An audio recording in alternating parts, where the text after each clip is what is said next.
एक पिता नौकरी करते हुए घर पहुंचा। घर पहुंचकर उसने सोचा थोड़ा आराम कर लिया जाए। उसने अपने बेटे को बुलाया, मुझे एक गिलास पानी पिलाया। बेटा पानी ले आया।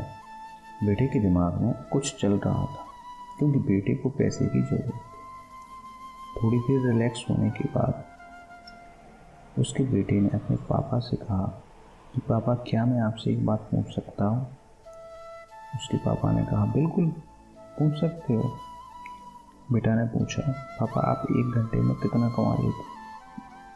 तब पापा ने कहा कि मैं एक घंटे में 100 रुपये कमा लेता हूँ। बेटे ने कहा कि पापा मुझे 50 रुपये की ज़रूरत है। बस इतना सुनते ही उसके पिता उस पर भाग गए और उससे कहने लगे तुम्हारी हिम्मत कैसे हुई मुझसे पैसे मांगने? मैं इतनी मेहनत करके पैसे कमाता हूँ और तुम मुझसे पैसे मांग रहे हो। जब तुम पैसे कमाओगे तब तुम्हें एहसास होगा कि पैसे कितनी मुश्किल से कमाए जा सकते हैं और पैसे मांगना कितना आसान है। उसका बेटा रोते हुए वहाँ से चला गया, लेकिन कुछ देर बाद पिता को अपनी गलती का एहसास हो गया और उसने बच्चे से पूछा ठीक है मैं तुम्हें 50 रुपये दे दूँगा। और उन्होंने उसे 50 रुपये दे दिए, लेकिन मुझे बता तो दो कि तुम इन पैसों का करोगे क्या? तो बच्चे ने कहा मैं आपको बाद में बता दूँगा। इसके बाद बच्चे ने अपनी गुल्लक को तोड़ा और उसमें से भी उसने 50 रुपये निकाले। यह सब देखते हुए एक बार फिर से उसके पिता को गुस्सा आ गया। उसने कहा जब तुम्हारे पास पैसे थे तो तुमने मुझसे क्यों मांगे?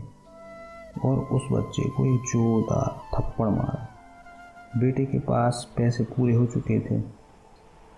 उसने कहा कि पापा कल आप जल्दी घर आ जाएं, मुझे आपके साथ 1 घंटा बिताना है। आपके 1 घंटे की कीमत 100 रुपये है, तो मैंने आपको ये दे दी। और उसने जो पिता से 50 रुपये लिए थे और जो गुल्लक तोड़ के निकाले थे 50 रुपये, वह सारे पैसे पिता को दे दिए। ऐसा होने पर एक पिता के दिल पर क्या बीत सकती है, उससे बेहतर कोई नहीं समझ सकता। दोस्तों आज की लाइफ में हम पैसे के पीछे भाग रहे हैं। खुशी कभी भी पैसों से नहीं खरीदी जा सकती। जो यह बात जल्दी समझ जाता है और अपनी ज़िंदगी को अच्छी तरह से जी पाता है। आशा करता हूँ कि इस कहानी से आपने भी कुछ ना कुछ सीखा जरूर होगा।